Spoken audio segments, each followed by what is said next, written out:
जय माता दी दोस्तों, डिवोशनल स्टोरी चैनल में आप सभी का हार्दिक अभिनंदन है। आज की कहानी रोचक और ज्ञानवर्धक है, तो आप सभी से विनम्र निवेदन है कि कहानी के आखिरी तक हमसे बने रहें। तो चलिए दोस्तों, कहानी को शुरू करते हैं। बहुत पुराने समय की बात है। किसी गांव में जमुना नाम की एक बूढ़ी औरत रहती थी। वह अपनी गाय राम प्यारी को चारा डालते हुए बोली, राम प्यारी, यह ले हरी हरी घास खा। तू गर्भवती है, पेट भरकर खाएगी तो तेरा बच्चा स्वस्थ पैदा होगा। मुझ बुढ़िया का एक तू ही तो सहारा है। राम प्यारी गाय ने मन ही मन सोचा, और मेरा सहारा तुम हो माँ, कितना ख्याल रखती हो मेरा। जमुना अपनी गाय राम प्यारी को अपनी बेटी जैसा प्यार करती थी, और उधर राम प्यारी भी जमुना को अपनी माँ जैसी ही समझती थी। दोनों का रिश्ता माँ बेटी जैसा था, मगर यह रिश्ता ज्यादा दिनों तक न रह सका। एक दिन अचानक ही जमुना चल बसी और राम प्यारी अनाथ हो गई। राम प्यारी जमुना की चिता के पास खड़ी सोचती है, माँ, तुम तो मुझे अनाथ करके चली गई, अब पता नहीं मुझे कहाँ कहाँ भटकना पड़ेगा। यह कहकर राम प्यारी वहाँ से चल देती है। जमुना धार विचारों की महिला थी, और उसके साथ रहने के कारण राम प्यारी में भी गहरी धार्मिक आस्था पैदा हो गई थी। राम प्यारी महादेव की सच्चे मन से भक्ति करती थी, इसीलिए वह रंभाते हुए शिवलिंग के पास जाकर खड़ी हो जाती है और कहती है, हे महादेव, मेरी जमुना माँ को बैकुंठ में जगह देना है, साथ ही मेरी और मेरे होने वाले बच्चे की रक्षा करना। भोलेनाथ उस दिन के बाद राम प्यारी गांव के पास जंगल में भटकने लगती है। वह भूख लगने पर हरी हरी घास चरती और फिर जंगल में पुराने शिवलिंग के पास आकर आराम करती। सोते जागते और उठते बैठते वह बस महादेव का नाम ही रटती रहती। ओम नमः शिवाय, ओम नमः शिवाय। एक दिन राम प्यारी को जोर की भूख लग जाती है, तो वह सोचती है, आज तो बहुत भूख लगी है और नदी के पास कोमल कोमल घास खाने का मन है, आज उधर ही जाती हूँ। यह कहकर राम प्यारी कोमल घास की चाह में नदी की तरफ चल पड़ती है। उसी समय घसिया नाम का कसाई जंगल में किसी जानवर का शिकार करने के लिए घूम रहा होता है। घसिया जब राम प्यारी को देखता है तो उसके मन में लालच आ जाता है और वह खुद से कहता है, वाह जी वाह, यह गाय तो बड़ी ही हिष्ट पुष्ट है और गर्भवती भी लगती है। क्यों ना इसे घर ले चलूं? जब तक दूध देगी इसका दूध पीऊंगा, और जब दूध देना बंद कर देगी तो इसे काट दूंगा, किसी को पता भी नहीं चलने दूंगा। यही सोचकर घसिया गाय को रस्सी से बांधकर घर ले आता है और सबसे छिपाकर एक छप्पर में बांध देता है। गाय रंभाने लगती है तो घसिया उसके आगे घास डालकर उसकी पीठ पर हाथ फेरते हुए कहता है, अरे मैं एक कसाई हूँ, जानवरों को मारकर उनका मांस बेचना और खाना मेरा पेशा है, पर याद रख, तू जब तक मुझे दूध देती रहेगी मैं तुझे नहीं मारूंगा। कसाई की यह बात सुनकर राम प्यारी बहुत घबरा जाती है, मगर फिर मन को तसल्ली देते हुए खुद से कहती है, अरे भले ये आदमी कसाई है, मगर फिर भी जब तक मैं इसे दूध देती रहूंगी ये मुझे नहीं मारेगा, इसीलिए मैं इसकी बात पर भरोसा कर लेती हूँ। यही सोचकर राम प्यारी शांत भाव से कसाई के घर रहने लगती है। कसाई राम प्यारी की खूब सेवा करता और उसे पौष्टिक आहार देता है। इस कारण कुछ ही दिनों में राम प्यारी की सेहत और भी अच्छी हो जाती है। यह देख राम प्यारी खुश होती है और मन ही मन सोचती है, यह कसाई तो मेरा बहुत ख्याल रखता है। जब मेरा बच्चा जन्म लेगा और मेरे थन में दूध उतरेगा तब मैं इस कसाई को दोनों वक्त बाल्टी भर भर के दूध दूंगी। मगर घसिया एक कसाई था और इसी कारण उसे हर जानवर में बस मांस ही दिखता था। वह अपने घर कोई जानवर पालता भी था तो उसे काटने के लिए ही पालता था। एक दिन उसके पास मांस का एक बड़ा ऑर्डर आता है तो वह राम प्यारी की ओर देखते हुए कहता है, क्यों न इसको काट कर बेच दूं? किसे पता चलेगा कि मांस गाय का है या जंगली भैंसे का। यही सोचकर कसाई राम प्यारी को काटने के लिए तैयार हो जाता है और राम प्यारी थर थर कांपते हुए महादेव को याद करती है और कहती है, हे महादेव, मैंने तेरी मन से भक्ति की है, मेरी भक्ति की लाज रखो भगवान, और मेरी और मेरे गर्भ में पल रहे मेरे बच्चे की रक्षा करो। राम प्यारी के यह कहते ही शिवलिंग से एक नाग निकलता है और कसाई के घर प्रकट होगो उसे डस लेता है। आय हाय, नाग ने डस लिया मुझे। अरे, गाय को काटने की बात सोचकर बहुत बड़ा पाप किया मैंने। भगवान ने मुझे मेरे उसी पाप की सजा दी है। हाय रे। यह कहते हुए कसाई वहीं मर जाता है। महादेव के चमत्कार से राम प्यारी कसाई की कैद से आजाद होकर जंगल की ओर चली आती है और कहती है, हे महादेव, तूने मेरे और मेरे बच्चे के प्राण बचाकर हम पर बहुत बड़ा उपकार किया है। उस दिन के बाद राम प्यारी जंगल में ही रहने लगती है।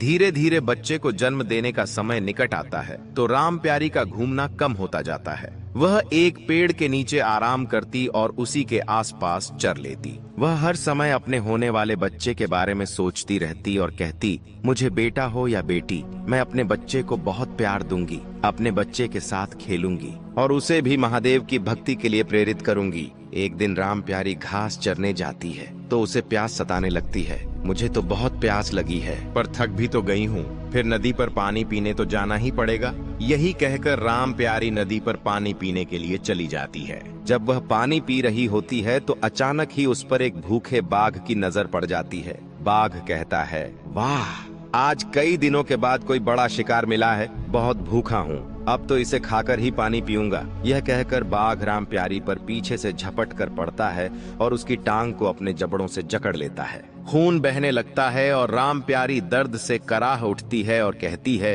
हे महादेव, मेरी रक्षा करो, मुझ पर तो संकट पर संकट आ रहे हैं। राम प्यारी जैसे ही महादेव को याद करती है, महादेव उसके सामने प्रकट हो जाते हैं और कहते हैं, बाघ, तुम अपने भोजन के लिए कोई और शिकार ढूंढो। राम प्यारी मेरी भक्त है और मैं अपने भक्त की हमेशा रक्षा करता हूँ। यह सुनते ही बाघ राम प्यारी को छोड़कर भाग जाता है। महादेव अपनी दिव्य शक्ति से राम प्यारी के घावों को ठीक कर देते हैं। फिर राम प्यारी को अपना आशीर्वाद देते हुए कहते हैं, राम प्यारी, मैं तुम्हारी भक्ति से बहुत प्रसन्न हूँ। आज के बाद तुम और तुम्हारा होने वाला बच्चा सदैव सुखी रहेंगे। अब तुम पर कोई संकट नहीं आएगा। यह कहकर महादेव अदृश्य हो जाते हैं और राम प्यारी जंगल में आगे बढ़ती है तो उसे एक महात्मा जी मिल जाते हैं। महात्मा जी राम प्यारी से कहते हैं, हे गौ माता, मेरी आपसे विनती है कि आप मेरे साथ मेरे आश्रम में चलकर रहें। इससे हम साधुओं को आपकी सेवा और आपके अमृत समान दुग्ध पान करने का अवसर मिलेगा।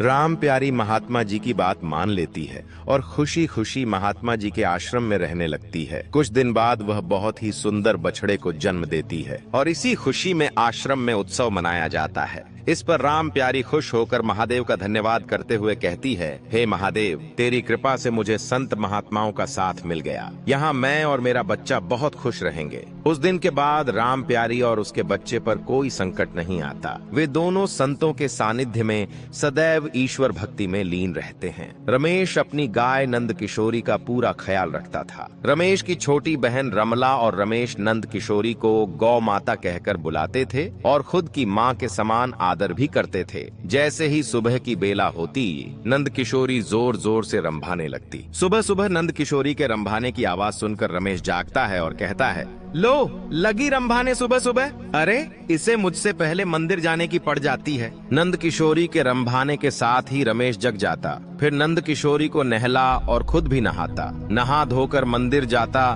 तो गाय भी उसके साथ साथ मंदिर जाती। रमेश जब तक मंदिर में दुर्गा माँ के दर्शन करके लौटता, नंद किशोरी आसपास घास चरती रहती और फिर मंदिर की सीढ़ियों के पास खड़ी होकर रंभा लगती, मानो वह भी दुर्गा माँ की स्तुति करती हो। क्यों री नंद किशोरी, कर ली दुर्गा माँ की भक्ति, अब घर चले। रमेश और रमला दोनों भाई बहन की नजर हमेशा नंद किशोरी पर ही टिकी रहती थी। उनका दिन नंद किशोरी को चारा पानी देने और उसके लाड़ लड़ाने में ही बीतता था। भैया, हमारा घर नंद किशोरी के कारण ही चलता है। देखो ना, जब से इसने दूध देना बंद किया है, घर में आमदनी कितनी कम हो गई है। अरे तू चिंता क्यों करती है पगली, बस 2-3 महीने की ही तो बात है, घर में फिर से दूध की नदियां बहने लगेंगी। गांव के मन्नू लाला और उसकी पत्नी कमला की नजर काफी दिनों से रमेश की गाय पर टिकी थी। वे शहर में एक डेयरी चलाते थे और इसीलिए उन्हें आए दिन नई नई गाय खरीदने की जरूरत होती थी। मैं तो कहूँ किसी भी तरह रमेश की गाय खरीद लो, दोनों टाइम बाल्टी भर भर के दूध देती है। अरे कमला, कसम रुपए पैसे की, वह गाय तो मुझे भी बहुत पसंद है और अब मैं उसे रमेश से लेकर ही रहूंगा। एक दिन रमेश अपनी गाय के साथ दुर्गा माँ के मंदिर से घर लौट रहा होता है तो अचानक ही मन्नू लाला उसके रास्ते में आ जाता है। कसम रुपए पैसे की। क्यों बे रमेश, तेरी गाय 7 महीने की गर्भवती है ना? हाँ लाला जी, तो तू उसे मुझे बेच दे, कसम रुपए पैसे की, अच्छा दाम दूंगा तुझे। मन्नू लाला जैसे ही गाय को बेचने की बात कहता है, रमेश का तो दिमाग गर्म हो जाता है और वह कहता है, आपको गाय बेच दूं यह जानते हुए भी कि आप गायों के तन से सारा दूध निचोड़ लेते हैं और जब वे दूध देना बंद कर देती हैं, उन्हें सड़कों पर गंदगी खाकर जीने के लिए छोड़ देते हैं। कसम रुपए पैसे की, बिना दूध वाली गाय को घर में रख कर करें भी क्या, मुझे अपनी गाय नहीं बेचनी। यह कहकर रमेश अपनी गाय को लेकर आगे निकल जाता है और मन्नू लाला क्रोध में बड़बड़ाते हुए कहता है, कसम रुपए पैसे की, अब तेरी नंद किशोरी तो गई, समझो। एक दिन रमेश मंदिर में दुर्गा माँ की पूजा अर्चना करके जब मंदिर से बाहर आता है तो हैरान और परेशान हो उठता है। अरे नंद किशोरी कहाँ गई? इस समय तो वह हमेशा यहाँ मंदिर की सीढ़ियों के पास खड़ी होती थी। अरे रमेश बेटा, इतना परेशान मत हो, अरे यहीं आसपास चल रही होगी, कहीं जा ढूंढ ले उसे। रमेश नंद किशोरी को मंदिर के आसपास सब जगह ढूंढता है, मगर नंद किशोरी कहीं दिखाई नहीं देती। कहाँ चली गई? अचानक पहले तो कभी ऐसा नहीं किया। रमला को जब नंद किशोरी के अचानक ही खो जाने के बारे में पता चला तो उसकी आंखों से आंसू निकल पड़े। वह बोली, भैया मैं नंद किशोरी के बिना नहीं रह सकती, मुझे नंद किशोरी चाहिए, उसे कहीं से भी ढूंढ कर लाओ। तुम रो मत बहन, हमारी नंद किशोरी हमें जरूर मिल जाएगी। एक के बाद दो और दो के बाद चार, कई दिन बीत जाते हैं मगर नंद किशोरी का कहीं पता नहीं चलता। रमला नंद किशोरी की चिंता में खाना पना ही छोड़ देती है। रमला कुछ खा लो बहन, यूं कब तक भूखी रहोगी? मैं क्या करूं भैया, मुझे भूख ही नहीं लगती, हर समय नंद किशोरी की याद आती रहती है, उसे तो मैं भी नहीं भूल पाता। पता नहीं कहां और किस हाल में होगी हमारी नंद किशोरी। एक दिन रमेश नंद किशोरी को ढूंढने जाता है तो मन्नू लाला उस पर हंसने लगता है और कहता है, कसम रुपए पैसे की रमेश बेटा, सुना है कि तेरी नंद किशोरी घर से भाग गई है।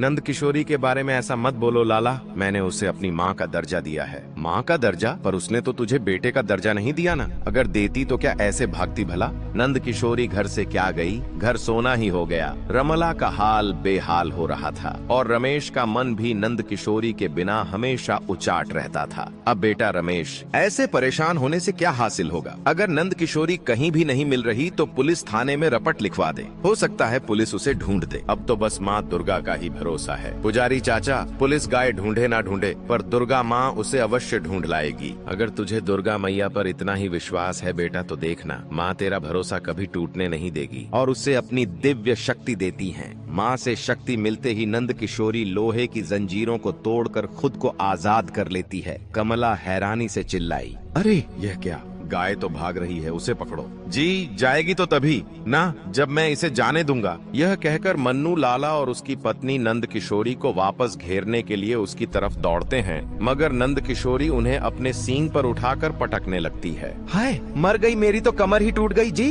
हाय, पता नहीं अचानक इसमें इतनी ताकत कहाँ से आ गई। नंद किशोरी लाला की गौशाला से निकलकर रमेश के घर की तरफ दौड़ने लगती है, मगर तभी बीच में मंदिर आ जाता है। नंद किशोरी वहाँ खड़ी होकर रंभाने लगती है। उसका रंभाने सुनते ही रमेश भागते हुए आता है और कहता है, नंद किशोरी, नंद किशोरी तू आ गई। नंद किशोरी फिर जैसे ही रमला को नंद किशोरी के लौट आने की खबर मिलती है, वह भी दौड़ते हुए आती है। रमला नंद किशोरी से लिपट कर कहती है, किशोरी मैं तो तेरे बिना मर ही गई थी, कहाँ चली गई थी तू? नंद किशोरी कहाँ चली गई थी? रमला यह कह ही रही थी कि तभी पीछे से मन्नू लाला और उसकी पत्नी गिरते पड़ते मंदिर के सामने पहुँच जाते हैं। उन दोनों के हाथ पैरों को लकवा मार गया था। हमें माफ कर दो रमेश, हमने ही तेरी नंद किशोरी को चुराया था, हमने यह पाप किया है, इसीलिए तो दुर्गा मैया ने हमें लकवा का मरीज बना दिया। रमेश एक बहुत ही भला आदमी था, उसे दूसरों का दुख देखना सहन नहीं होता था, इसीलिए उनको ऐसी बुरी हालत देखकर वह उन पर तरस खाने लगता है और कहता है, लाला भा, गौ माता की सेवा करने का व्रत लो और माँ दुर्गा से माफी मांग लो, हो सकता है कि माँ तुम्हें माफ कर दे। रमेश के यह कहने पर मन्नू लाला और उसकी पत्नी दोनों माँ दुर्गा की मूर्ति के सामने बैठे लेटकर अपने पापों की माफी मांगते हैं और माँ दुर्गा की कृपा से उनका लकवा ठीक हो जाता है। फिर उस दिन के बाद से वे दोनों भी रमेश की तरह सच्चे मन से गौ माता की सेवा करने लगते हैं। दोस्तों, यह कहानी आपको कैसी लगी? हमें अपने विचार कमेंट करके जरूर बताएं। अगर यह कहानी आपको अच्छी लगी हो तो इसे लाइक और शेयर करें। चैनल को सब्सक्राइब करना न भूलें। जय माता दी।